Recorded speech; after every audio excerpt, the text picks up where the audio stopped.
السلام علیکم friends, welcome back to my YouTube channel. کیسے ہیں آپ سب؟ میں امید کرتی ہوں کہ آپ سب خیریت سے ہوں گے، ٹھیک ہوں گے۔ تو آج ہم ایک نیو ناول سٹارٹ کرنے جانے، اس کا نام ہے دیار قید از قلم مریم رضوان۔ مکمل ناول ہم نے ریڈ کرنا ہے، تو ہم سٹارٹ لیتے ہیں۔ بھاب number 1، Kashmir, haven of earth. Kashmir ہمارا ہے، سنا ہے میرے ملک میں ایک وادی جنت سی ہے، جہاں شہیدوں کا خون رستا ہے، جہاں شہزادوں کا جہاں بستا ہے، جہاں بچہ بچہ حق پر لڑتا ہے، جس وادی کا نعرہ ہے اللہ اکبر، وہاں اب بھی حق کی بلندی کے لیے خون بہتا ہے۔ کبھی سنو تو کشمیر کی وادی کا شور، جو کہتا ہے ہر روز، اے دشمن جواں کر لے تو کچھ بھی، نہیں دیں گے ہم اپنا جہاں۔ کشمیر تیرے ہاتھ کی لکیر میں نہیں، یہ کسی گیدڑ کی جاگیر میں نہیں۔ 20 اگست 2019۔ میڈم کچھ زیادہ ہی صدمے میں چلی گئی ہیں سر۔ ان میں سے ایک نوجوان نے اس لڑکی پر بے رحمانہ تبصرہ کیا تھا، وہ تو گیا، اب میں لے جاؤں آپ کو ہسپتال۔ کہتے ساتھ ہی دوسرے نوجوان نے سیٹی بجائی تو بہت سے کہکے ہوا میں ایک بار پھر بلند ہوئے، مگر اس کو کچھ سنائی نہیں دے رہا تھا۔ اس کی سننے کی حس کھو چکی تھی، بس ایک ہی حس کام کر رہی تھی، اور وہ تھی بصارت، جس کے سامنے وہ اوندے منہ گھرا ہوا تھا۔ اس کا خون میں لت پت وجود بالکل ساکن تھا۔ وہ معاف ذہن کے ساتھ اسے یکٹک دیکھے گئی، آنکھیں بے یقینی اور شوق سے پھیل چکی تھی۔ وہ مر چکا تھا، مگر اتنی جلدی؟ کیا وہ وقت اتنی جلدی آنا تھا؟ وہ ہمیشہ سے جانتی تھی ایک دن وہ ایسے ہی ایک خونی موت مرے گا، مگر سوال وہی تھا، کیا اتنی جلدی؟ نہیں، وہ اتنی جلدی کیسے مر سکتا ہے؟ ابھی چند پل پہلے ہی وہ اسے سہارا دیے قدم سے قدم ملاتا اس کے ساتھ چل رہا تھا، اور اب اس کا بے جان جسم اس کے قدموں میں گرا ہوا تھا۔ کیا ساری چیزیں اتنی ہی اچانک ہوتی ہیں، یا صرف موت کا ہی وار ایسا ہوتا ہے، صرف وہی بغیر بتایا آ جاتی ہے؟ اس لڑکی نے بے اختیار اپنے ہاتھوں کی گرا اپنی کوکھ کے گرد مضبوط کی، لڑستے ہاتھوں نے خوف سے اندر بستی جان کو اپنے حصار میں لینا چاہا۔ وہ ننھی جان ماں کے ہاتھوں کی گرماہٹ محسوس کر سکتی تھی۔ آج ایک حاملہ عورت کی کوکھ میں پلتا 5 ماہ کا بچہ دنیا میں آنے سے پہلے یتیم ہو چکا تھا، یا پھر شاید وہ بچہ بھی اب وہاں نہیں رہا تھا۔ جسم کی تکلیف اس کے کھونے کا اندیشہ دے رہی تھی۔ گھر سے نکلی 3 جانوں میں سے 2 جانیں آج اپنے رب سے جا ملی تھیں، سوائے اس کے وہ تنہا رہ گئی تھی۔ اس خوفناک وادی میں اس احساس سے کہ گلے میں آنسو کا پھندا نمودار ہوا، مگر آنکھ اشک بہانے سے انکاری ہوگی۔ دل ابھی تک شوق اور خوف کے ملی جلی کیفیت کے زیر اثر تھا۔ وہ جولائی کی ایک خوبصورت شام تھی۔ شہر تھا سری نگر، جہاں چند دیر پہلے ہی بارش اپنا گزر پوری کرتی یہاں واقع ڈل جھیل میں چند بوندوں کا اضافہ کر گئی تھی، جس سے افق بھی نہایا محسوس ہوتا تھا۔ پہاڑوں کی گیلی ہریالی نے بھی کسی سے پیچھے نہ رہنے کے عزم میں ہوا کو اپنی طرف متوجہ کیا ہوا تھا۔ خڑین کی چوٹیاں دور سے ہی ایک خوبصورت منظر پیش کرتی تھیں۔ ہرسو پہلے گھر اور بڑی مسجدیں اس شہر کو تاریخی جگہ ہونے کا پتہ دینے کے ساتھ ساتھ ان کے باغوں میں نصب پھولوں کو زمین میں جنت کے ٹکڑے سے منسوب کرتی تھی، ہیون آن ارتھ۔ ایسے میں 2 نفوس ایک تنگ گلی کی راہداری سے گزرتے ہوئے آپس میں خوش گپیاں لڑائے چل رہے تھے۔ یہ اندرون سری نگر کی چھوٹی اور تنگ سی اوپر نیچے جاتی گلیاں تھیں۔ وہ دونوں ساتھ ساتھ چل رہے تھے۔ دائم نے بوڑھی ہوڈی کے ساتھ نیلی جینس پہن رکھی تھی، جس کی دونوں جیبوں میں ہاتھ ڈالے وہ ساتھ چلتی حسینہ کو اپنے بچپن کا ایک قصہ سنا رہا تھا۔ وہ اسے غور سے سن رہی تھی اور ہر تھوڑی دیر بعد ایک کہکا لگانا نہیں بھولتی تھی۔ اس کے دونوں ہاتھوں میں کون آئس کریم تھی، جن سے وہ باری باری بھرپور انصاف کاری کے ساتھ ساتھ کن اکھیوں سے آس پاس کی دکانوں کا جائزہ بھی لے لیتی۔ کہیں سے کوئی بیکری سامنے آ جائے اور وہ دائم سے بسکٹ کی فرمائش کر ڈالے، اور وہ اسے ایک تانا رکھ کر مارے، اور پھر وہ رس جائے، جس کے نتیجے میں بسکٹ کے ساتھ ساتھ کچھ نمکین بھی کھانے کو مل جائے۔ اف، کیا بنے گا پیٹو دماغ والی انزل یوسف کا، جس کا دماغ ہر وقت کھانے کے منصوبے بنانے میں مصروف رہتا تھا۔ اور پھر وہ چڑیل ایک دم غائب ہوگی۔ سارے کہتے ہیں میں نے اسے بھگایا تھا، مگر کسی کو نہیں پتا وہ اصل میں چڑیل تھی ہی نہیں، وہ تو گل باجی تھی، جو سفید چادر پہن کر شام کو روز چھت پر ٹہلتی تھی۔ وہ ہنستے ہوئے بتا رہا تھا۔ انزل نے اسے ترشی نگاہوں سے دیکھا۔ حد ہے بھئی کہ سب اتنے ڈرپوک تھے کہ ایک دفعہ چھت پر جا کر چڑیل کے پاؤں تک نہیں دیکھ سکے۔ اسے حیرت ہوئی تھی۔ ڈرپوک نہیں تھے، بس سست تھے۔ کسی نے زحمت ہی نہیں کی اپنے مبارک پیروں کو تکلیف دینے کی۔ خیر مزہ آیا تھا بہت ان دنوں۔ وہ سادگی سے شانے اچکاتے ہوئے مسکرایا، پھر ایک نظر بیوی کے ہاتھوں میں موجود کون آئس کریم پر ڈالی، اسی پل اس کی مسکراہٹ غائب ہوگی۔ ایک آئس کریم وہ کھا چکی تھی، دوسری کی صرف کون باقی تھی جو بھی اس کے دانتوں سے کتری جا رہی تھی۔ دائم کی آنکھیں پھٹی کی پھٹی رہ گئیں۔ انجل کی بچی، تم نے میری آئس کریم بھی کھا لی؟ یا اللہ، میں کتنا پاگل ہوں، تم جان کر مجھے باتوں میں الجھاتی ہو تاکہ میرے حصے کے کھانے پر بھی ڈھاکہ ڈال سکو۔ اف، کتنی بڑی ڈکیت ہو تم۔ انجل نے آخری کون ختم کر کے ہاتھ جھاڑے۔ میں نے نہیں کھائی۔ پھر اپنی کوک پر ہاتھ پھیرا تو دائم نے بھی اسی جانب دیکھا۔ اس بھوکے نے کھائی ہے۔ اس نے شرارت سے آنکھ دبائی، مگر دائم کا تو سر ہی چکرا گیا۔ اف، تم میرے بچے کو بھوکا کہہ رہی ہو؟ شرم نہیں آتی تمہیں؟ ڈکیت عورت، اس نے افسوس سے سر ہلایا۔ شرم تو تمہیں آنی چاہیے ڈیئر ہسبینڈ۔ اس کی ڈیٹوں جیسی مسکراہٹ ابھی تک برقرار تھی۔ اور مجھے کیوں آنی چاہیے ڈیئر وائف؟ ساتھ ہی ایک جبری مسکراہٹ مقابل کی طرف اچھالی۔ انجل پوری گھوم کر اس کے سامنے آئی، اور اس لیے کہ اپنی پسندیدہ عورت کو صرف آئس کریم بٹر کھانا ایک غیرت مند مرد کو زیب نہیں دیتا۔ دائم نے آبرو جھکائے۔ اس کو کیسے معلوم یہ میری پسندیدہ عورت ہے؟ توبہ، کتنی شاطر ہے یہ۔ تو پھر غیرت مند مرد کو کیا زیب دیتا ہے؟ دائم نے ہاتھ جیبوں سے نکالے اور اس کے دونوں شانوں پر ٹکا دیا، اپنی بیوی کے کھیل کا حصہ بنتے ہوئے۔ ایک تپا دینے والی مسکراہٹ اس کے لبوں پر بھی جھول رہی تھی۔ انجل نے انگلی سے اپنے گال پر دستک دینے کی اداکاری کی۔ ایک دم سے آنکھوں کی چمک میں اضافہ ہوا۔ ویسے تو ہر غیرت مند مرد کو دل کھول کر خرچ کرنا چاہیے اپنی بیوی پر، مگر تم ٹھہرے ایک معصوم سے کشمیری، اس لیے تم دل رہنے دو، تم بس بٹوا کھول کر خرچ کرو۔ پھر چمکتی آنکھوں سے پلکیں جھپکائیں تو دائم ہور نگزیب نے افسوس سے سر جھٹکا۔ کیا بنے گا اس کی پیٹو بیوی کا؟ کیا کھانا ہے بتاؤ، اس نے ذرا نرمی سے پوچھا۔ تو پھولے گالوں والی انجل جوش سے اسے ایک لمبی لسٹ بتانے لگی۔ وہ بس اسے دیکھے گیا۔ ماں بننے کا روپ اس کے چہرے پر واضح یہاں تھا۔ اس کا جسم بھی دن بہ دن پھولتا جا رہا تھا، اور وہ پیاری ہوتی جا رہی تھی، اتنی پیاری کہ دائم ہور نگزیب اس کے لیے دنیا بھر کے کھانے لانے کو بھی تیار تھا۔ اور کچھ؟ انجل نے اپنی لسٹ مکمل کی تو دائم نے مزید پوچھا۔ زیادہ طنز مارنے کی ضرورت نہیں ہے، اور کچھ چاہیے ہوگا تو وہ بھی بتا دوں گی میں۔ جانتے تو ہو تم، میں تکلف میں بالکل نہیں پڑتی۔ اب جاؤ، جا کر سب لے کر آؤ، میں یہیں سے تمہیں دیکھ رہی ہوں۔ شاباش۔ یہ کہتے ساتھ ہی اس نے دائم کے ہاتھ اپنے شانوں سے ہٹائے اور اس کو تکلیہ کا اشارہ کیا۔ وہ مدھم سا مسکراتا الٹے پیر جانے لگا۔ یہ عورت کیا چیز تھی، توبہ۔ انجل نے ہاتھوں کا چھجا بنا کر ماتھے پر رکھا اور اسے دور جاتی دیکھتی رہی۔ شوہر کو ذلیل کرنے کا اپنا ہی مزہ تھا۔ چلو کشمیر چلتے ہیں، جہاں پر برف گرتی ہے، جہاں پتھر کے نیچے پھول کھلتے ہیں، جہاں چشمے ابلتے ہیں، جہاں بارش برستی ہے، برستی بارشوں میں بھی جہاں کوئی سار جلتے ہیں۔ چلو کشمیر چلتے ہیں۔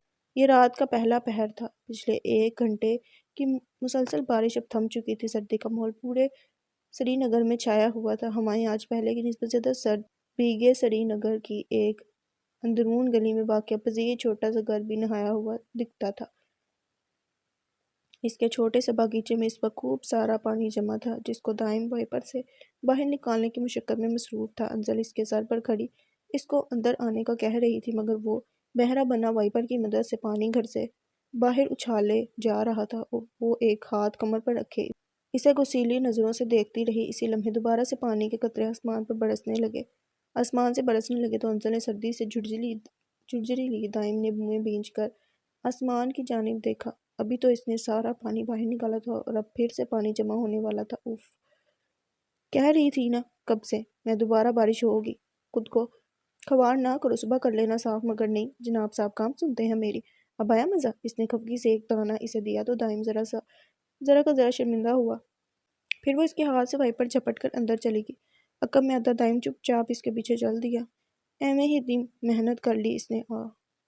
انجل نے وائپر کو واش روم کے دروازے کے ساتھ ٹکا دیا اور ہاتھ دھوتی کچن کی جانب چھوٹے قدم اٹھاتی چلی گئی۔ دائم لیونگ روم میں آ کر نیچے بچھے گرم قالین پر بیٹھ گیا۔ نظر صوفے پر گری انجل کی شال پر پڑی تو بازو لمبا کر کے اسے اٹھایا اور اپنے گرد لپیٹ لیا۔ گرم شال نے جسم کو ذرا گرمائش دی تو وہ کچھ بہتر محسوس کرنے لگا۔ چند منٹ گزرنے کے بعد کچن سے وہ آتی دکھائی دی۔ اس کے ہاتھ میں ٹرے تھی جس میں شیشے کی 2 پیالیاں نفاست سے رکھی تھیں۔ ایک میں کشمیری قہوہ تھا اور دوسری میں خالص پانی۔ ٹرے اس نے دائم کو تھمائی اور خود اپنا وجود سنبھالتے ہوئے اس کے ساتھ بیٹھ گئی۔ دائم نے پانی والی پیالی اس کی طرف بڑھائی جسے اس نے تھام لیا۔ وہ جانتا تھا وہ اس کا ساتھ دینے کے لیے اپنی پیالی میں پانی لائی ہے۔ چونکہ قہوہ وہ ان دنوں نہیں پی رہی تھی۔ ایک پتلا سا سیاہ سویٹر انزل نے بھی اپنی شلوار قمیض پر زیب تن کر رکھا تھا، تبھی سکون سے بیٹھی تھی۔ بہت ہی اچھا ہوا ہے تمہارے ساتھ ویسے آج، وہ محظوظ سا مسکراتی ہوئی اس کا تمسکر اڑانے لگی۔ چند منٹ پہلے کی خفگی اب ہوا میں زائل ہو چکی تھی۔ زیادہ مذاق اڑانے کی ضرورت نہیں ہے، یہ سمجھ۔ وہ بھی مصنوعی ناراضگی دکھانے لگا، پھر ہاتھ بڑھا کر اپنے قہوے والی پیالی اٹھائی جس پر بادام اور الائچی تیر رہے تھے۔ اس نے گہرا سانس لے کر قہوے کی خوشبو محسوس کرنا چاہی۔ مشہور کشمیری قہوے کی خوشبو کمرے میں پرسوں پھیلی ہوئی تھی۔ نائم نے اپنی پیالی لبوں تک لگائی، بڑے گرما گرم گھونٹ حلق سے اندر انڈیلا۔ اسی پل گرم قہوہ جسم میں گھلتا اپنا اثر دکھانے لگا، جکڑے سینے کو آرام آنے لگا۔ اس گرم پانی نے جیسے سردی کے وار کو کمزور کر دیا تھا۔ دائم نے لبوں سے پیالی جدا کی اور ایک مہربان نظر پیالی کو بخشتا بولا، آہ میرے محبوب قہوے، آہ کمال ہو تم، سردی ہو یا گرمی تم ہمیشہ ہی بہترین ہوتے ہو۔ پیالی کو ستائش سے دیکھتا وہ اسے تعریفی کلمات سے نوازنے لگا، ساتھ ہی کن اکھیوں سے انزل کو بھی دیکھا جو آئیبرو بھینچے اسے ہی دیکھ رہی تھی۔ پاگل ہو گیا ہے یہ مرد۔ دائم نے ایک اور چسکی قہوے کی بڑھی اور پھر سے قہوے کی پیالی کو ستائش سے دیکھا۔ اے پیارے قہوے، میں تمہیں جنت میں بھی اپنے ساتھ پانا چاہتا ہوں۔ تم میرے لیے ایک پرفیکٹ ساتھی ہو، ہمیشہ مجھے سکون بخشتے ہو۔ ایک تپانے والی مسکراہٹ اس کے لبوں پر جھول رہی تھی۔ انزل ناک سکڑ کر رہ گئی۔ اوہ ہیلو، یہ میں نے بنایا ہے، اس لیے تعریف بھی میری ہونی چاہیے نہ کہ اس کی۔ انزل نے سنگڑتے ہوئے اپنا کریڈٹ مانگا۔ کمال، سارا اس قہوے کی ریسیپی کا ہے بیگم جی، نہ کہ آپ کے ہاتھوں کا، اور ویسے بھی قہوہ تو کوئی بھی بنا لیتا ہے اور سبھی اچھا بناتے ہیں۔ شوہر صاحب کو اور کچھ نہ سوجی تو قہوے کو موضوع بنا کر بیوی کو زج کرنا شروع ہو گئے۔ انزل لب بھینچے اسے گھورتی رہی۔ چند سیکنڈ بعد نائم نے پیالی خالی کر کے واپس ٹرے میں رکھی، پھر مصلحتاً ذرا کھنکھاڑا، ویسے قہوہ تو سب بنا سکتے ہیں اور سب ہی اچھا بنا لیتے ہیں، مگر میں اس بات کو دل سے تسلیم کرتا ہوں کہ ایک چور نظر انزل پر ڈالی، میری بیوی جیسا بہترین قہوہ کوئی نہیں بنا سکتا۔ سادگی سے مسکرایا تو انزل کے کندھے ڈھیلے پڑے۔ اس نے فرضی کالر جھاڑے۔ شکر تعریف کر دی میری، ورنہ ابھی ایک تانا مارنے ہی والی تھی میں اس ناشکرے مرد کو۔ اس نے کہا نہیں، صرف سوچا۔ اچھا یہ بتاؤ طبیعت کیسی رہتی ہے اب؟ وہ ذرا فکر مندی سے اس سے پوچھنے لگا تو انزل مدھم سا مسکرا دی۔ بہترین رہتی ہے۔ ایک دلکش مسکراہٹ کے ساتھ اس نے ہاتھ میں تھامی پیالی واپس ٹرے میں رکھ دی۔ وہ ویسے بھی خالی ہو چکی تھی۔ اس کی طبیعت پوچھنے پر ہی ماحول میں تازگی گھلنے لگی تھی۔ دائم نے مسکراتے ہوئے اس کا سر نرمی سے دبکا۔ انزل نے معصومیت سے مسکراتی آنکھیں دھیرے دھیرے بند کرنی۔ ریلیکس ہونا شاید اسی کو کہتے ہیں۔ عورت کے سر پر مرد ہاتھ رکھ دے تو عورت ایسے ہی تحفظ کے احساس سے سکون کی کچھ سانسیں لیتی ہے۔ چند لمحے ایسے ہی خاموشی کی نظر ہو گئے، پھر دائم کسی سوچ کے تحت کھنکھارا۔ وہ جانتا تھا وہ جو اب بولنے جا رہا تھا انزل کو یہ بات بہت ناگوار گزرے گی، مگر پھر بھی اس نے بولنے کے لیے الفاظ تلاشے۔ انزل، ہاں دائم۔ اس کی طرف سے ایک نرم سرگوشی آئی۔ باہر بارش ابھی تک جاری تھی۔ کھڑکی دھوئیں سے دھندلی ہو چکی تھی۔ دائم نے ایک نظر اطراف میں دوڑائی۔ کمرے میں کہیں کوئی نہیں تھا۔ وہ دونوں اکیلے تھے۔ وہ یہ بات کر سکتا تھا۔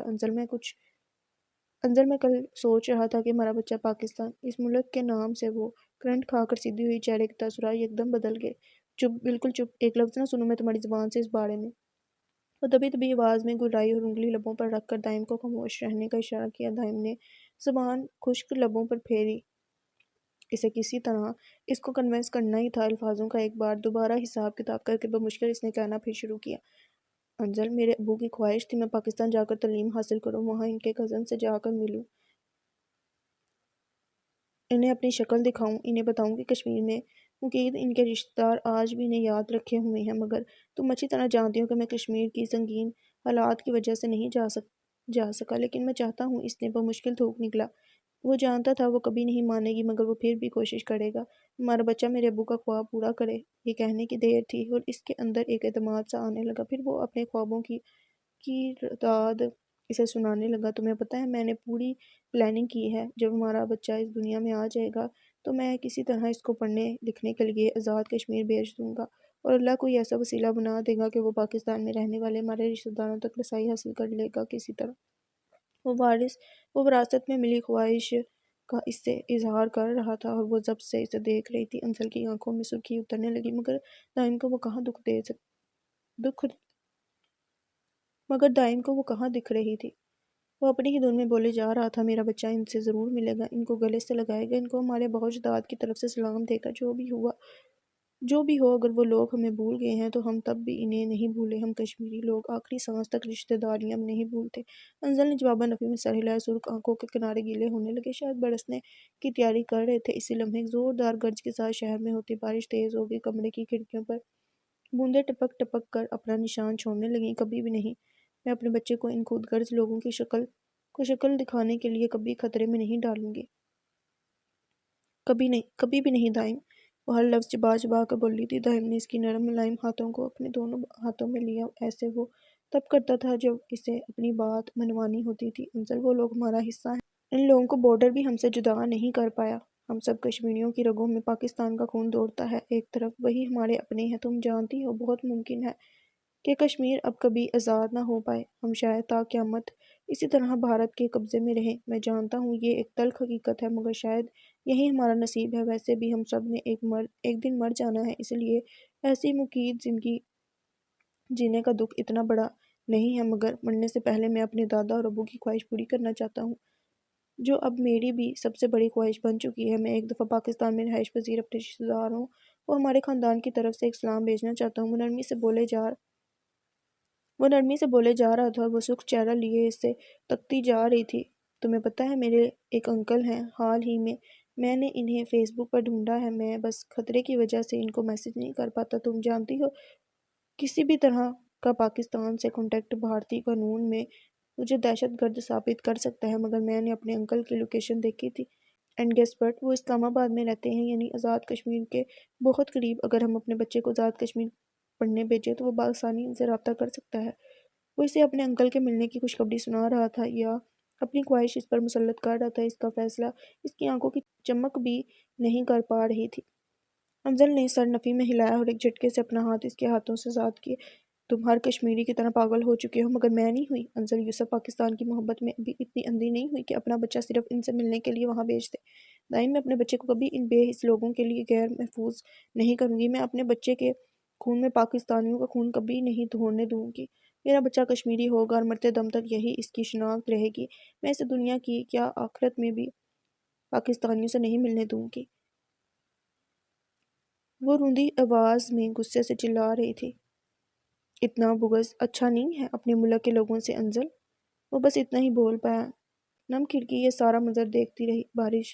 باہر بارش تھم چکی تھی، مگر اب برسات کی باری اندر کی تھی۔ وہ ہمارا ملک کیسے ہو سکتا ہے؟ وہاں کے لوگ ہمارے اپنے کیسے ہو سکتے ہیں؟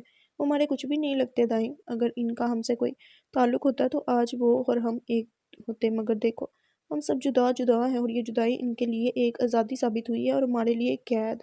وہ ایک آزاد ملک ہے اور ہم مقبوضہ کشمیر۔ آخر میں وہ تلخی سے مسکرا دی۔ سارا کشمیر پاکستان پاکستان کرتا تھکتا نہیں تھا، اور ایک وہ تھی جسے پاکستان کے نام سے ہی تکلیف ہوتی تھی۔ دائم بس بے بسی سے لب کاٹتا رہ گیا۔ تمہیں ان سے نفرت نہیں دائم؟ مجھے ان سے نفرت نہیں ہے، مجھے بس ان سے شکوہ ہے۔ میں جب سے پیدا ہوئی ہوں تب سے میں نے ان کو ایک خود غرض قوم پایا ہے۔ انہوں نے زندگی کے قدم قدم پر مجھے مایوس کیا ہے۔ میرے ابا کو جب بھارتی فوجیوں نے گھر کے دروازے پر مارا تھا، تب میں ان لوگوں کو مدد کے لیے پکارتی رہ گئی، مگر وہاں سے کوئی میری پکار پر نہیں آیا تھا، اور کوئی آتا بھی کیوں؟ یہ لوگ تو اپنے ملک میں آزاد پھرتے ہیں، اپنے والدین اور بچوں کے ساتھ۔ انہیں کیا پتا وطن کا چھن جانا کیسا ہوتا ہے؟ انہیں کیا پتا دیار کا اجڑ جانا کیسا ہوتا ہے؟ انہیں کیا پتا باپ جب دشمنوں کے ہاتھوں مارا جائے تو ایک یتیم بچی پر کیا قیامت برپا ہوتی ہے؟ اگر بھارت ظالم ہے تو پاکستان بھی بے حس ہے، اور ان کی بے حسی نے صرف میرے باپ کو نہیں مرنے دیا، بلکہ میرے بھائی کو بھی مجھ سے جدا کیا ہے۔ میرا بھائی ان کا ہمارے لیے کچھ نہ کرنے پر آج تک گمشدہ ہے۔ یاد کرو دائم، جب میرے بھائی کو بھارتی فوج پاکستان کا نعرہ لگانے پر اٹھا کر جیل لے گئی تھے، تب بھی میں انہیں پکارتی رہ گئی۔ تب میں نے اپنی ماں کے ساتھ تھانے کے چکر لگائے تھے۔ میں روز تھانے کے سپاہیوں سے ہراس ہوتی تھی، تب بھی کوئی پاکستانی میری مدد کو نہیں آیا۔ دائم، میں نے اپنی زندگی کے 2 مرد کھو دیے، صرف اس وجہ سے کہ میری ساری محبت اور امیدیں پاکستان کے لوگوں سے وابستہ تھیں۔ مجھے لگتا تھا کہ وہ ایک نہ ایک دن ہمیں آزاد کروا لیں گے، مگر میں غلط تھی۔ مجھے ایک ایسی قوم سے کبھی اپنی امیدیں وابستہ نہیں کرنی چاہیے تھیں، جو ہر سال 14 اگست پر اپنی آزادی کا جشن مناتی ہیں اور کشمیر کے چند جھنڈے اٹھا کر ایک نعرہ لگا دیتی ہیں، کشمیر بنے گا پاکستان، اور بس ختم۔ کشمیر کا چیپٹر وہیں کلوز کر دیا جاتا ہے۔ پھر اگلے جشن آزادی تک کشمیر کو بھلا دیا جاتا ہے۔ صرف پلیٹ فارمز پر کشمیر کے لیے آواز اٹھانے سے کشمیر آزاد نہیں ہوگا، کشمیر آزاد عمل سے ہوگا۔ وہ خود ترسی کے عالم میں اپنے دل کی ساری بھڑاس نکال رہی تھی۔ دائم اپنے چہرے کی اداسی چھپائے بغیر انگلیوں کے پوڑوں سے اس کے رخسار پر آئے آنسو پوچھنے لگا۔ وہ اسے کیسے بتاتا؟ وہ لوگ خود بھی تو مجبور تھے۔ وہ کئی عرصے سے جدوجہد کر رہے تھے، مگر پچھلے کئی سالوں سے بھارت کی سازشیں پاکستانیوں کی کوششیں ناکام بنا رہی تھیں۔ بھارت اور پاکستان کی جنگ میں کشمیر نہ ہارا تھا نہ جیتا تھا، وہ بس ایک ہی جگہ تھم گیا تھا، سری نگر کے موسم کی طرح، جہاں سرد ہوائیں کبھی کسی کے آگے گھٹنے نہیں ٹیکتی، وہ بس زندہ رہتی ہیں، بادلوں میں تھمی ہوئی نمی کی طرح۔ کشمیر کی جلتی وادی میں بہتے لہو کا شور سنو، میں وادی ہوں شہیدوں کی، مجھے کشمیر کہتے ہیں۔ سری نگر کو مقبوضہ کشمیر کا دارالحکومت مانا جاتا تھا۔ دارالحکومت سری نگر سطح سمندر سے 1585 میٹر بلندی پر واقع ہے۔ یہ شہر اپنے باغات، جھیلوں اور ہاؤس بوٹس کے لیے مشہور ہے۔ یہ روایتی کشمیری دستکاری اور خشک میوہ جات کے لیے بھی جانا جاتا ہے۔ اس خوبصورت شہر میں ایک مشہور جھیل بھی واقع ہے جس کو ڈل جھیل کے نام سے پکارا جاتا ہے۔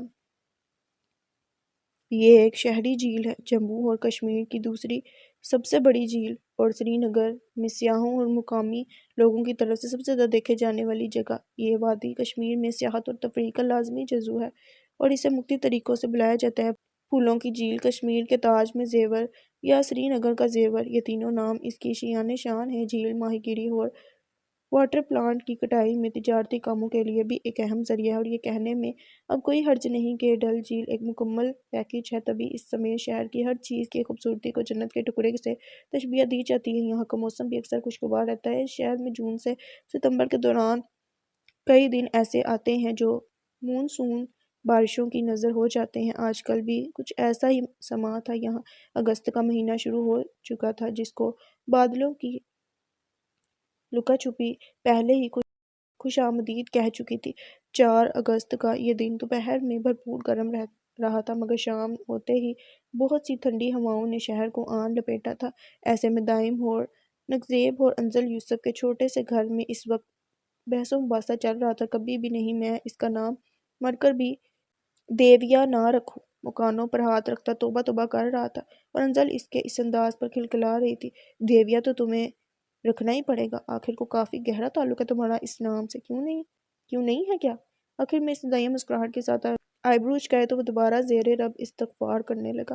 دیکھو، میں تمہارے فائدے کے لیے کہہ رہی ہوں، تم اپنی بیٹی کا نام دیویا رکھ لینا۔ تم اس کو جب دیکھو گے تو تمہیں اپنی محبت دیویا یاد آئے گی، ویسے بھی تم اس کو اکثر مس کرتے ہوگے۔ کہتے ہی آخر میں اس نے کندھے اچکا دیے۔ یا اللہ، میں نے کب کہا ہے وہ میری محبت تھی؟ مجھے تو وہ بھول بھی گئی تھی۔ پتہ نہیں تمہیں کہاں سے یاد آ گئی۔ توبہ، کیسا خرافاتی دماغ پایا ہے تم نے۔ دائم نے سر ہاتھوں میں تھام لیا۔ لو جی، 2 ماہ پہلے ہی تو جھیل پر اس سے ملاقاتیں کر کے آئے ہو۔ وہ تو تمہارے پیچھے ہمارے گھر تک آ گئی تھی، اور تم اس کو اتنی جلدی بھول بھی گئے۔ یہ مرد ذات بھی نہ کبھی قدر نہیں کرتی عورت کی محبت کی، وہ افسوس سے بول رہی تھی۔ دائم نے اکتا کر اس کے ہاتھ سے ڈائری چھینی جس پر اس نے بچوں کے نام لکھے ہوئے تھے۔ ڈائری کے ایک صفحے پر لڑکیوں کے ناموں کی لسٹ تھی اور دوسرے پر لڑکوں کی۔ وہ دونوں آج بچے کا نام فائنل کر رہے تھے، مگر پتہ نہیں انزل کی بچی کو اتنی پرانی دیویا کہاں سے یاد آ گئی۔ 2 ماہ پہلے جھیل پر دائم کی اس سے ملاقات ہوئی تھی۔ وہ کوئی سیاح تھی، اور ساتھ ہی ایک یوٹیوبر بھی۔ ولاگنگ کے دوران اس نے دائم سے سری نگر کی چند جگہوں کے بارے میں معلومات لی تھیں، اور پھر خود سے ہی دائم سے کشمیری چائے کی فرمائش بھی کر دی، تو دائم اس کو ٹال نہ سکا اور اپنے گھر مدعو کر بیٹھا۔ کشمیری لوگ ویسے بھی دنیا بھر میں اپنے مہمان نوازی کی وجہ سے مشہور تھے۔ خیر، دیویا صرف گھر چائے پینے تک محدود نہ رہی، بلکہ اگلے 1 ہفتے تک اس کی درخواست پر دائم اس کا گارڈین بن کر اس کو اندرون سری نگر گھماتا رہا۔ اس نے دائم کو بہت خوار کیا تھا، اور بس آج اچانک انزل کو شرارت سوچی تو دیویا کے نام سے اس کو چھیڑنے لگی۔ بتاؤ پھر، دیویا نام فائنل کر لینا۔ اس کے دوبارہ اصرار پر دائم نے اف کر کے سر جھٹکا۔ ذرا مطلب بتانا اس کا۔ دیویا محبوب کو کہتے ہیں۔ زلفوں کو کانوں کے پیچھے ڈھیستی وہ آنکھ دبا کر بولی، لا حول ولا قوت الا باللہ۔ ایک تو یہ ہندو نام ہے، اوپر سے اس کا مطلب، اللہ توبہ، میری مسلمان بیٹی کا خبردار یہ نام رکھا تم نے۔ انگلی اٹھا کر اسے تنبیہ کی۔ ڈائری البتہ ابھی تک اسی کے ہاتھ میں تھی۔ زیادہ دھماکے کی ضرورت نہیں ہے، اتنی عقل تو مجھ میں بھی ہے۔ خیر، یہ بتاؤ، اگر بیٹی کی جگہ بیٹا ہو گیا تو تب کیا نام رکھیں گے؟ اس کے سوال پر دائم نے ڈائری میں بوائز نیمز والی لسٹ کھنگالی، پھر ایک نام پر آ کر ٹھہر گیا، سیف اللہ۔ چند لمحوں بعد وہ چہکتا ہوا بولا، تو انزل نے بھی نام پر غور کیا۔ سننے میں تو اچھا لگ رہا ہے، مطلب کیا ہے اس کا؟ اس نے مطلب جاننا چاہا۔ اللہ کی تلوار۔ ویسے بھی ہمارا بیٹا مجاہد بنے گا اور یہ نام بہترین ہے ایک مجاہد کے لیے۔ وہ اب ڈائری بند کر چکا تھا اور زیر لب بار بار اس نام کو دہرا رہا تھا۔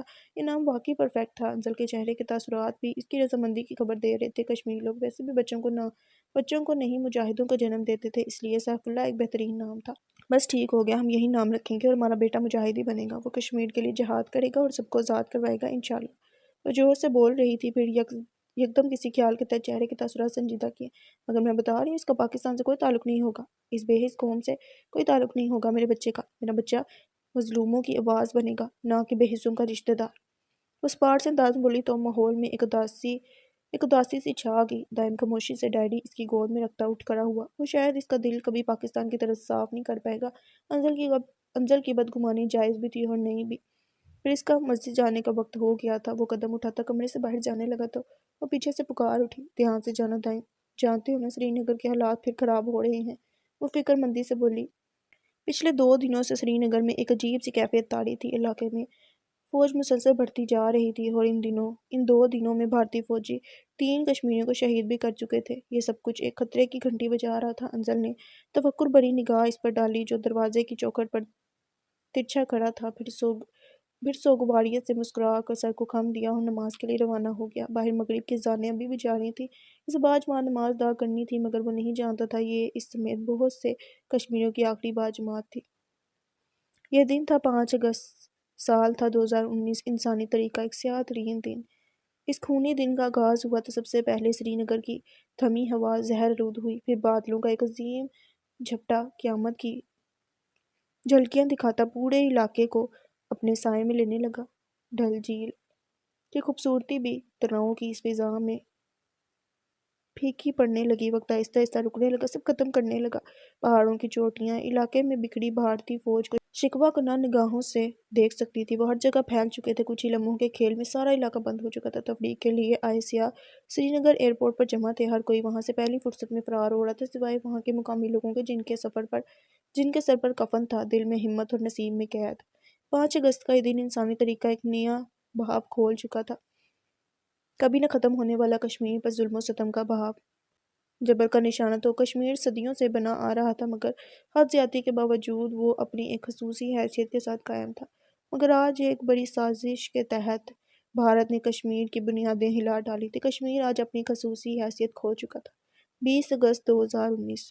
دائم مجھ سے اب نہیں رہا جا رہا، میرا دم گھٹتا ہے، پلیز کچھ کرو۔ وہ اس کے کندھے پر سر ٹھکائے پھولے تنفس کے ساتھ بول رہی تھی۔ گرم آنسو آنکھوں سے ابل ابل کر دائم کی شرٹ پر جذب ہو رہے تھے اور وہ ساکت سا بیٹھا اس کا سر تھپتھپا رہا تھا، گویا جیسے صبر کی تلقین کر رہا تو وہ کئی دنوں سے یہی تو کر رہا تھا، مگر کوئی فائدہ نہیں ہو رہا تھا، صبر کا پھل نہیں مل رہا تھا۔ قید دن بدن سخت ہوتی جا رہی، تسلی دیتے ہاتھ بھی اب بے جان ہونے لگے تھے، صبر کی تلقین بھی اب سونے لگی تھی۔ اس نے ایک بے بس نگاہ اپنی بیوی پر ڈالی۔ وہ بہت بیمار لگ رہی تھی، اتنے ماں کا چہرے پر آیا روپ گزرتے دنوں کے ساتھ ساتھ اب بدحواسی میں بدلنے لگا تھا۔ آج 15 دن ہو گئے تھے اس کو اس نئے باب کی قید میں۔ 5 اگست کے بعد سے وہ گھر سے باہر نہیں نکلے تھے۔ سری نگر میں جگہ جگہ بھارتی فوج تعینات تھی اور ان 10 دنوں میں وہ درجنوں معصوم کشمیریوں کو شہید کر چکے تھے۔ پورے علاقے میں کرفیو نافذ تھا، اسکول سے لے کر میڈیکل سٹورز تک ہر چیز پر بندش تھی۔ گھروں میں کھانا ختم ہونے کو تھا، انٹرنیٹ سروس بھی معطل ہو چکی تھی۔ کشمیر مکمل طور پر دنیا سے کٹ آف ہو چکا تھا۔ کسی کے لیے بھوک کی جنگ تھی تو کسی کے لیے بیماری کی، ہر کوئی اپنے سروائیول کے لیے لڑ رہا تھا، مگر یہ تو طے تھا بھارت جتنی کوشش کر لے کشمیری اپنی جاگیر ان کے حوالے کبھی نہیں کریں گے۔ یہ ازل سے ان کی جگہ تھی اور تا قیامت ان کی ہی رہے گی۔ دائم میری طبیعت واقعی خراب ہو رہی ہے، پلیز کچھ کرو ورنہ مجھے کچھ ہو جائے گا۔ اب کی بار اس کے کندھے سے سر ہٹا دیا اور ہاتھ جوڑ کر منت کرنے لگی۔ دائم کا دل ڈوبنے لگا، اس کو اپنا آپ بالکل بے بس محسوس ہو رہا تھا۔ وہ اپنی بیوی اور بچے کے لیے کچھ نہیں کر پا رہا تھا۔ اسے یاد تھا آخری بار جب وہ انزل کو چیک اپ کے لیے لے کر گیا تھا، ڈاکٹر نے انزل کو باقاعدگی سے دوائیں کھانے کی تاکید کی تھی۔ دواؤں کا ناگہ اس کے لیے خطرہ بن سکتا تھا۔ وہ اسے روز اپنے سامنے بٹھا کر دوائیں کھلاتا تھا، مگر اب نہیں کھلا پا رہا تھا۔ اب ناگہ ہی ناگہ تھا، اس کی دوائیاں 5 اگست کے شام ہی ختم ہو گئی تھی۔ وہ دوبارہ لینے بھی نہیں جا سکا۔ ان حالات میں گھر سے باہر نکلنا موت کو گلے لگانے کے مترادف تھا۔ دوائیوں کی خوراک نہ ملنے کی وجہ سے انزل کی طبیعت دن بدن خراب ہوتی جا رہی تھی۔ ہر گھڑی بار الٹیاں اور پیٹ میں اٹھتی دردیں اب بڑھنے لگی تھیں۔ دائم میں بالکل اچھا محسوس نہیں کر رہی، میرا درد بڑھتا جا رہا ہے، تم کیوں کچھ نہیں کر رہے میرے لیے؟ اس بار وہ چیخی تو آواز روندی ہوئی تھی۔ دوا نہ لینے کی وجہ سے چچڑا پن الگ تھا۔ اتنے دن سے اس کا بی پی بھی قابو سے باہر تھا اور باقی کی کسر بے وقت الٹیوں نے پوری کر دی تھی۔ پیاری انزل، اللہ پر بھروسہ رکھو، کچھ نہیں ہوگا، ریلیکس۔ اس کے چہرے کو دونوں ہاتھوں میں تھام کر وہ اسے نرمی سے سمجھانے لگا۔ بچوں کی طرح بلک بلک کر رو دی۔ ہاتھ سختی سے پیٹ کے گرد حائل تھا۔ وہ درد سے کرا رہی تھی۔ تم رو مت، میں تمہارے لیے پانی لے کر آتا ہوں، تم یہیں بیٹھو اور بالکل ریلیکس ہو جاؤ، سب ٹھیک ہے۔ اسے بہلانے والے انداز میں وہ اسے وہیں چھوڑ کر کمرے سے باہر نکل گیا۔ اسے یوں تڑپتے دیکھنا بہت اذیت ناک تھا۔ یہ سب ایک بھیانک خواب کی طرح تھا، مگر خواب تو بند آنکھوں سے دیکھے جاتے ہیں اور جلد یا بدیر آنکھ کھلنے پر وہ فنا ہو جاتے ہیں۔ کم سے کم کھلی آنکھوں کے سامنے چلتا یہ منظر ایک خواب نہیں ہو سکتا تھا۔ وہ کچن کے کاؤنٹر سے گلاس اٹھا کر پانی بھر رہا تھا جب زنانی چیخیں اس کی سماعت سے ٹکرائیں۔ انزل، ہاتھ میں تھاما شیشے کا گلاس زمین بوس ہو گیا۔ وہ دیوانہ وار کمرے کی جانب بھاگا۔ پیچھے گلاس کی کرچیاں بکھرتی رہیں، مگر ان کو اٹھانے کی فکر کس کو تھی؟ بکھرے کانچ موجودہ حالات سے زیادہ چوٹ تو نہیں دے سکتے تھے کسی کو۔ اس نے کمرے کا دروازہ کھولا تو سامنے کا منظر دیکھ کر دماغ بھگ سے اڑ گیا۔ بیڈ پر بیٹھی چہرہ ہاتھوں میں لیے رو رہی تھی۔ کیا ہوا؟ وہ بدقت بول پایا۔ دل کی دھڑکنیں ہر سیکنڈ کے ساتھ تیز ہونے لگی۔ دائم میرے کپڑے۔ دائم کی تفکر بھری نگاہیں اس کے کپڑوں اور زرد بیڈ شیٹ پر گئی تو بالکل ساکت ہوگی۔ وہاں خون کے دھبے تھے، لال خون جو دیکھنے والے کو پتھر کا بت بنانے کی صلاحیت رکھتا تھا۔ مجھے اسی وقت ہسپتال لے کر جاؤ دائم، ورنہ ہم اپنا بچہ کھو دیں گے۔ بھیگی سرخ ہنگارہ آنکھیں اب التجا نہیں کر رہی تھی، وہ حکم دے رہی تھی۔ دائم نے شکست خوردہ نظروں سے ایک بار اسے دیکھا اور آنکھیں کرم سے موند لی تو وقت آ گیا تھا موت کی میدان میں 3 جانوں کو لے کر کودنے کا۔ نہ بھی کودے تو بھی اس اذیت سے ماری جانا تھا ایک دن، پھر کیوں نہ خود کو بچاتے بچاتے مرا جائے۔ کچھ منٹ بعد وہ دونوں اپنے گھر کے عقبی دروازے پر موجود تھے۔ انزل سیاہ چادر اپنے گرد لپیٹے دائم کے سہارے کھڑی تھی، جو محتاط نظروں سے آس پاس کا جائزہ لے رہا تھا۔ ان کی گلی کا راستہ صاف تھا، یہاں فوج کا کوئی بندہ نہیں تھا، البتہ اس سے اگلی گلی میں دشمن سپاہیوں کی موجودگی کا شک تھا۔ کل ہی وہاں سے فائرنگ کا شور بھی آیا تھا۔ وہ دونوں محتاط چال چلتے گلی کی راہداری عبور کرنے لگے۔ ایک موڑ مڑا تو سامنے ان کو پایا۔ انڈین آرمی کے یونیفارم میں ملبوس، ہاتھوں میں پیلٹ گن لیے وہ ایک گروہ کی صورت میں کھڑے تھے۔ ان کے خوشگپیوں سے اٹھتے قہقہے پوری گلی میں گونج رہے تھے۔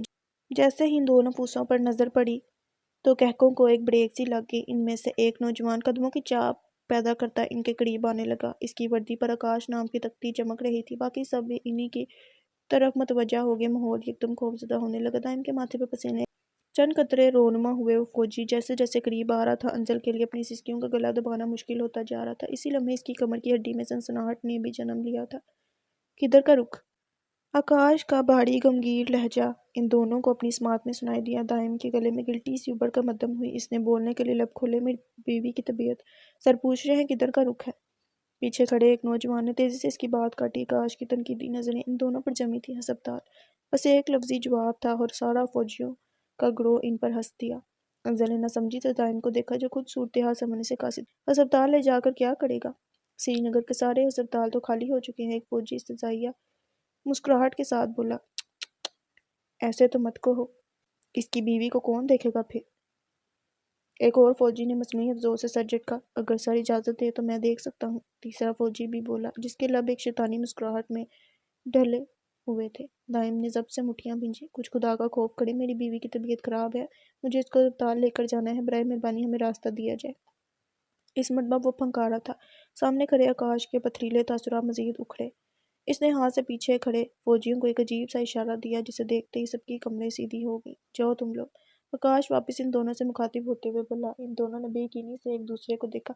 کیا واقعی انہوں نے راستہ صاف کر دیا تھا؟ کچھ غلط تھا ماحول میں، مگر اس کی تحقیق کا وقت نہیں تھا ابھی۔ انہیں فی الحال فوراً ہسپتال پہنچنا تھا۔ انزل کی تکلیف میں ہر گزرتے پل کے ساتھ اضافہ ہوتا جا رہا تھا۔ دائم کے کندھے کا سہارا لیتے ہوئے اس نے آگے کی جانب لڑکھڑاتے قدم اٹھائے۔ یہ سہارا نہ ہوتا تو اس کے چند قدم اٹھانے بھی محال ہو جاتے۔ لوگ کہتے ہیں دنیا کے سارے سہارے، ساری سکینت ہاتھوں میں سمٹی ریت کی مانند ہوتی ہے۔ یہ ہر وقت مٹھی میں نہ جکڑی جا سکتی ہے اور نہ ہی ایک دم مٹھی کھول کر اس سے کھنگالی جا سکتی ہے۔ یہ وقت کے ساتھ ساتھ آہستہ آہستہ مٹھی سے کسی آبشار کی صورت میں آزاد ہوتی ہے، جیسے جسم سے روح قسطوں میں نکلتی ہے۔ مگر لوگ غلط تھے، سہارے آہستہ آہستہ نہیں گرتے، وہ ایک ہی بار پورے قد سے گرتے ہیں۔ اس بات کا اندازہ انزل کو تب ہوا جب پیچھے سے دائم پر فائرنگ ہوئی۔ صرف ایک مرتبہ نہیں بلکہ بار بار وہ ایک ہی بار میں گرا تھا۔ یہ جو بھی ہوا تھا بہت اچانک سے ہوا تھا، آبشار کی مانند ہوتا تو دماغ کے لیے قبول کرنا آسان ہو جاتا، مگر نئے کشمیر کا نیا باب بہت بے رحم ثابت ہوا تھا۔ یہ کچھ بتا کر نہیں کرتا تھا۔ وہ چند لمحے کسی بھیانک سحر کے زیر اثر اس کو ساکت سی دیکھتی رہی، گویا جیسے وہ سیدھ میں چل رہی تھی اور ایک دفعہ ہی پیچھے مڑنے پر اس کو نمک کا مجسمہ بنا دیا گیا ہو۔ میڈم کچھ زیادہ ہی صدمے میں چلی گئی ہیں سر، ان میں سے ایک نوجوان نے اس پر بے رحمانہ تبصرہ کیا۔ وہ تو گیا، اب میں لے جاؤں آپ کو اسپتال، کہتے ساتھ ہی دوسرے نوجوان نے سیٹی بجائی تو بہت سے کہکے ہوا میں ایک بار پھر بلند ہوئے، مگر اس کو کچھ سنائی نہیں دے رہا تھا۔ اس کی سننے کی حس کھو چکی تھی، بس ایک ہی حس کام کر رہی تھی اور وہ تھی بصارت، جس کے سامنے وہ اندھے منہ گھرا ہوا تھا۔ اس کا خون میں لت پت وجود بالکل ساکن تھا۔ وہ معاف ذہن کے ساتھ اسے یکٹک دیکھے گی، آنکھیں بے گنی اور شوق سے پھیل چکی تھی۔ وہ مر چکا تھا، مگر اتنی جلدی؟ کیا وہ وقت اتنی جلدی آنا تھا؟ وہ ہمیشہ سے جانتی تھی ایک دن وہ ایسے ہی ایک خونی موت مرے گا، مگر سوال وہی تھا، کیا اتنی جلدی؟ نہیں، وہ اتنی جلدی کیسے مر سکتا ہے؟ ابھی چند پل پہلے ہی وہ اسے سہارا دیے قدم سے قدم ملاتا اس کے ساتھ چل رہا تھا، اور اب اس کا بے جان جسم اس کے قدموں میں گرا ہوا تھا۔ کیا ساری چیزیں اتنی ہی اچانک ہوتی تھیں، یا صرف موت کا ہی وار ایسا ہوتا تھا؟ صرف وہی بغیر بتائے آ جاتی تھی۔ اس نے بے اختیار اپنے ہاتھوں کی گرہ اپنی کوکھ کے گرد مضبوط کی۔ لڑزتے ہاتھوں نے خوف سے اپنی اندر بستی جان کو اپنے سار میں لینا چاہا۔ وہ ننھی جان ماں کے ہاتھوں کی گرمائش محسوس کر سکتی تھی۔ آج ایک حاملہ عورت کی کوکھ میں پلتا 5 ماہ کا بچہ دنیا میں آنے سے پہلے یتیم ہو چکا تھا، یا پھر شاید وہ بچہ بھی اب وہاں نہیں رہا تھا۔ جسم کی تکلیف اس کے کھونے کا اندیشہ دے رہی تھی۔ گھر سے نکلی 3 جانوں میں سے 2 جانیں آج اپنے رب سے جا ملی تھی، سوائے اس کے۔ وہ تنہا رہ گئی تھی اس خوفناک وادی میں۔ اس احساس سے اس کے گلے میں آنسو کا پھندا نمودار ہوا، مگر آنکھ اشک بہانے سے انکاری ہو گئی۔ دل ابھی تک شوق اور خوف کی ملی جلی کیفیت کے زیر اثر تھا۔ لبوں نے کسی مسیحا کو پکارنے کی التجا کی، مگر دل نے اس کو روک دیا۔ دل جانتا تھا مدد کی پکار سب سے پہلے رب سے کی جاتی ہے اور پھر اس کے بندوں سے، مگر یہاں دور دور تک رب کے بندوں کا نام و نشان نہیں تھا۔ بس حیوانات کا ہی بسیرا تھا جو ہر گزرتی گھڑی کے ساتھ اس کے گرد گھیرا اور تنگ کرتے جا رہے تھے۔ کسی کو پکارنا بیکار تھا، کسی نے نہیں آنا تھا اس عورت کو بچانے۔ جہاں بھارت کے ہاتھ ایک اور خون سے آج رنگے تھے، وہیں پاکستانیوں کے اعمال میں مزید 2 قتل اور ایک زیادتی کے گناہ کا اضافہ ہو گیا تھا۔ الفاظوں سے مکمل اور اعمال سے خالی وہ بے حس قوم اس سمیت بہت سے خاندان تباہ کرنے میں بھارت کے ساتھ برابر کی شریک رہ چکی تھی، کیونکہ مظلوم کے لیے کچھ نہ کرنا ظالم کا ساتھ دینے کے برابر ہوتا ہے۔ جانے کیوں دبائی جا رہی ہے کشمیر کی آواز؟ میں پوچھتا ہوں، کہاں اٹھائی جا رہی ہے کشمیر کی آواز؟ طارق ایوبی اور قاسم کو یاد کرو، ہم سے کیوں بھلائی جا رہی ہے کشمیر کی آواز؟ آگے بڑھو، ساتھ دو سرفروشوں کا، جاؤ وہاں جہاں لگائی جا رہی ہے کشمیر کی آواز۔ ہم کیوں نہیں سن پا رہے عامر، یہ جو آ رہی ہے کشمیر کی آواز؟ باب نمبر 2، فلسطین، دا آکوپائیڈ لینڈ۔ میں ہل گیا رات کی نرم ہوا سے، اور وہیں مجھے درد کا ایک تلخ عذاب دکھائی دیا۔ اس نے مجھے رلا دیا۔ بیواؤں کی چیخوں اور زنجیروں میں جکڑے قیدی کی بڑھتی ہوئی آہوں سے اس نے مجھے کچل دیا۔ سوگوار والدین کی آہوں اور یکے بعد دیگرے چھلکتے ایک قابل اعتماد چھوٹے بچے کے آنسوؤں نے یہ مجھے لے گئے وقت کے بادبان، خوشگوار اور روشن لمحوں کے لیے خواہشات کی زمین میں ایک خاص احساس دے گئے۔ اے قدس مسجد اقصیٰ، اے میرے آنسوؤں کی آہیں، تیرے اندر میری رات کے وسوسے اور ویرانوں کی۔ آئیے چلتے ہیں ایک پر اسرار رات کی طرف جس کی کہانی آپ کو میں سناؤں گا۔ تو کہانی کی ابتدا ہوتی ہے رات کے آدھے پہر سے، جہاں ایک کمرے کی کھڑکیوں کے پردے جوشیلی ہواؤں سے بار بار ادھر ادھر کو اڑ رہے تھے۔ ان کی کھلی کھڑکیوں سے جھانکتا آدھا بہتاب اور اس کو تکتا میں۔ ہاں، یہ میرے کمرے کا ہی منظر ہے۔ وہ کمرہ جو ماضی میں اندھیروں کا ایندھن ہوتا تھا، اب گزشتہ کچھ دنوں سے اجالوں کی زد میں آ چکا ہے، جس کی بتی میں گل نہیں ہونے دیتا، کیونکہ ایک پل کا اندھیرا بھی میرے لیے جان لیوا ثابت ہو سکتا ہے، ہو بہو ان خوابوں کی طرح جو میرے کئی دنوں سے ہونٹ کر رہے ہیں۔ وہی خواب جو میرے لیے ایک نائٹ میئر بن چکے ہیں۔ میں نے ایک بار ایک کتاب کی مصنفہ کو کہتے سنا تھا، خواب یا تو علامتی ہوتے ہیں یا پھر مستقبل کا عکس؟ مگر اگر مجھ سے پوچھا جائے تو میں کہوں گا خواب نہ تو علامتی ہوتے ہیں اور نہ ہی مستقبل کا عکس، یہ چیخو پکار ہوتے ہیں، یہ آہوں کا مسکن ہوتے ہیں، ان لوگوں کی آہیں جو ہم سے رابطے کی التجا ہمارے خوابوں میں آ کر کرتے ہیں، جن کو ہم صرف یادوں اور دعاؤں تک محدود رکھتے ہیں، مگر وہ ہم سے نہ تو یادیں چاہتے ہیں اور نہ ہی دعائیں، وہ تو ہم سے بس ہم چاہتے ہیں۔ یہ باتیں عجیب ہیں نا؟ مجھے بھی لگتی ہیں، چونکہ گزشتہ چند دنوں میں میری ہستی مسکراتی زندگی ایسے ہی کچھ خوفناک خوابوں کی نظر ہو گئی ہے، تبھی یہ عجیب باتیں اب میرے لیے معمولی بنتی جا رہی ہیں۔ میں ایسے ہی خوفناک خوابوں کے نشانے پر آیا ہوا ہوں کئی دنوں سے، وہ خواب جو روح تک کو ہلا دینے والے تھے، جن کو بند آنکھوں سے دیکھنے کے بعد کھلی آنکھیں ان کی گواہ رہتی ہیں، جن کو میری ڈکشنری میں صرف خواب نہیں بلکہ خواب و پکار کہا جاتا ہے۔ تو آئیے میرے خواب و پکار کی دنیا کا دروازہ پار کرتے ہیں، جہاں پر کچھ لوگ ہمارے منتظر ہیں، جہاں جانے کے لیے بہت با ہمت ہونا شرط ہے، جہاں قدم رکھنے سے پہلے موجودہ دنیا سے آنکھیں پھیرنا لازم ہے۔ تو آئیے میری کھڑکی سے آتی مہتاب کی روشنی کو چند پل کے لیے یہیں چمکتا چھوڑ دیتے ہیں اور اپنی آنکھوں کو سیاہ اندھیرے کی قید میں ہولے سے مقید کر لیتے ہیں، تاکہ منظر بدلنے پر منتظر سامنے آئے۔ بس ایک پل کا یہ کھیل آپ کو ایک سرخ دیواروں والے طویل کمرے میں لے جانے کے لیے کافی ہے۔ اب آپ اپنی لرزتی آنکھیں کھول سکتے ہیں اور گھبرائیے مت، یہ وہی کمرہ ہے، سرخ دیواروں والا ایک طویل سا کمرہ، جس کی دیواروں پر ہوا سفید پینٹ جگہ جگہ سے لال سرخی کی نظر ہو چکا ہے، خون آلود ہاتھوں کے نشان ہر دیوار پر فاصلے فاصلے سے نصب ہیں۔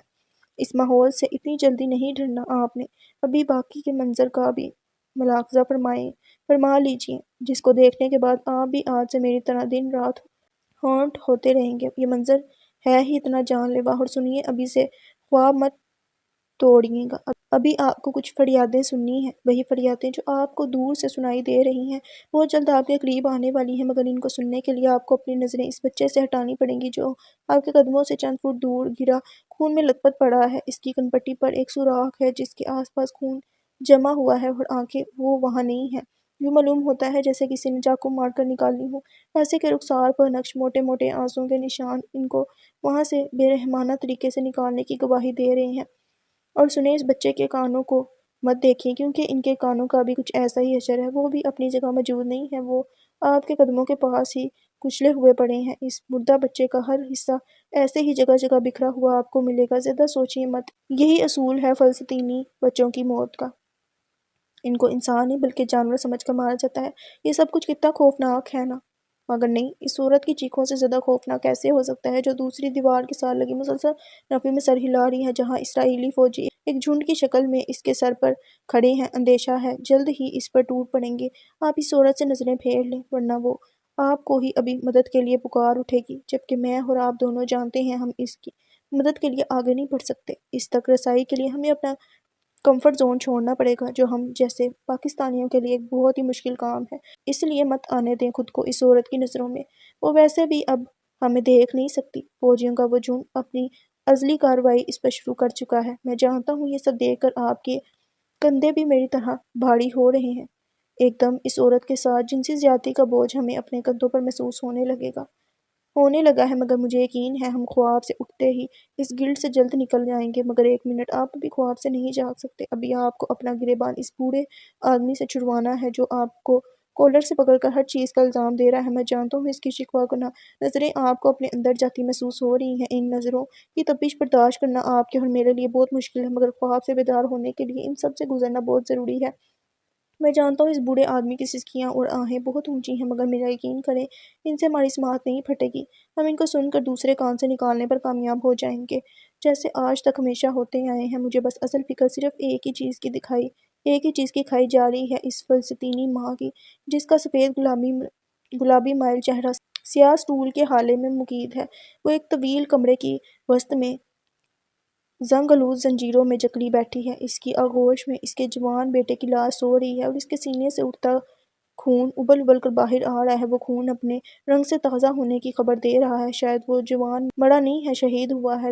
زندہ موت والا وہ جوان اپنی ماں کی کارروائی دیکھ سکتا ہے، وہ جو اپنے ہاتھ سے بیٹے کا خون اپنے چہرے پر مل رہی ہے، اور پھر وہی خون زدہ ہاتھ بار بار سفید دیواروں پر بھی چھاپ رہی ہے۔ اس سے پہلے کہ اسے میری اور آپ کی موجودگی کا وہاں احساس ہو جائے، ہم اپنے قدم اس دنیا سے واپس موڑ لیتے ہیں، ورنہ مجھے شک ہے کہیں اس کی کاٹ دار نظر کا وار آپ کی ہی روح میری طرف قبضہ نہ کر لے۔ تو بس بند کرتے ہیں اس خواب کے باغ کو، کیونکہ یہاں رہنا ہمارا زمین بیدار کر سکتا ہے، اور ہم نے اس کو بیدار نہیں ہونے دینا۔ ہم نے بس ان خوابوں سے ڈرنا ہے، کیونکہ ہم ایک ڈرپوک قوم ہے۔ ہم نے آج تک فلسطینیوں کے لیے ڈر ڈر کر زندگی گزاری ہے۔ ہم اس سے زیادہ کچھ نہیں کر سکتے ان کے لیے۔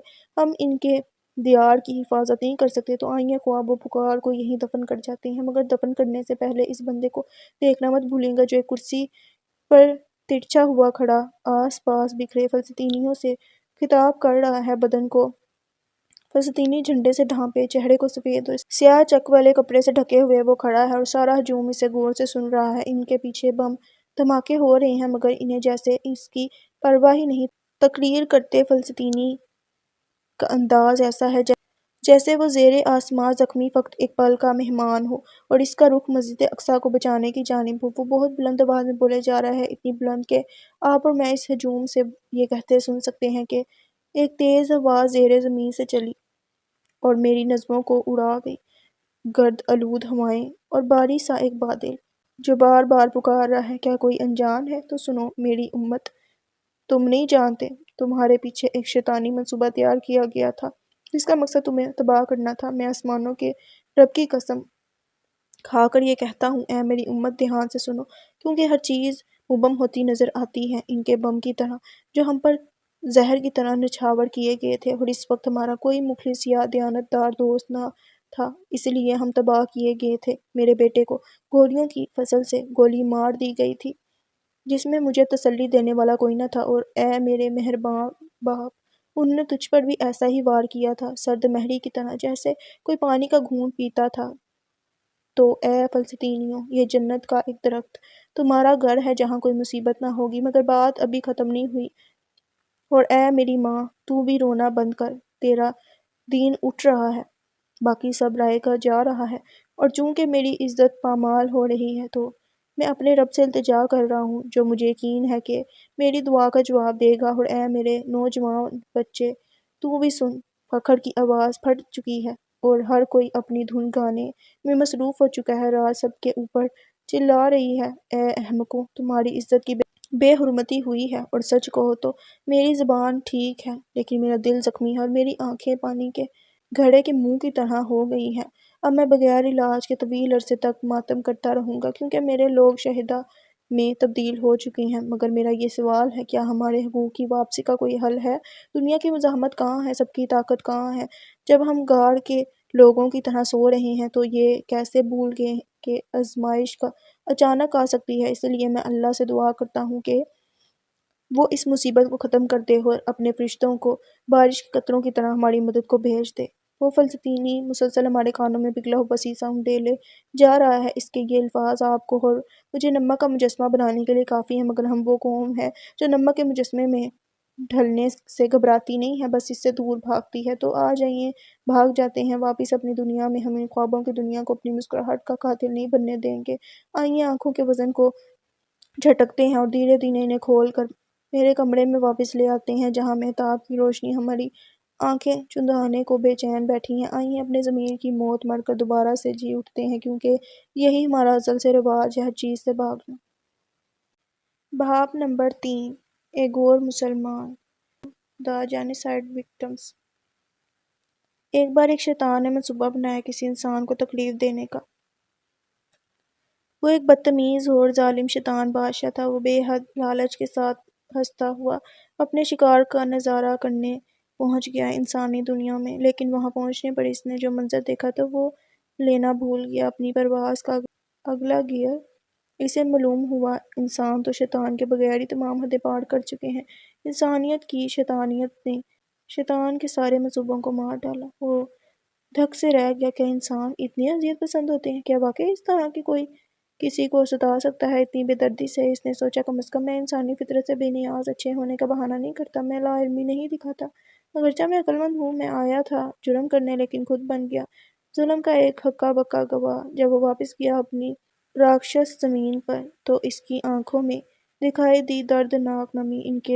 اس کے لوگوں نے اس سے پوچھا انسانی فطرت کے بارے میں، اس نے جواب دیا کہ انسانیت اسٹیچر پر ہے، یقیناً وہ جیت گئے ہیں اور میں ہار گیا ہوں، کیونکہ میں نہیں کر سکتا وہ ظلم جیسا کہ وہ بدترین کرتے ہیں۔ کوئی بتائے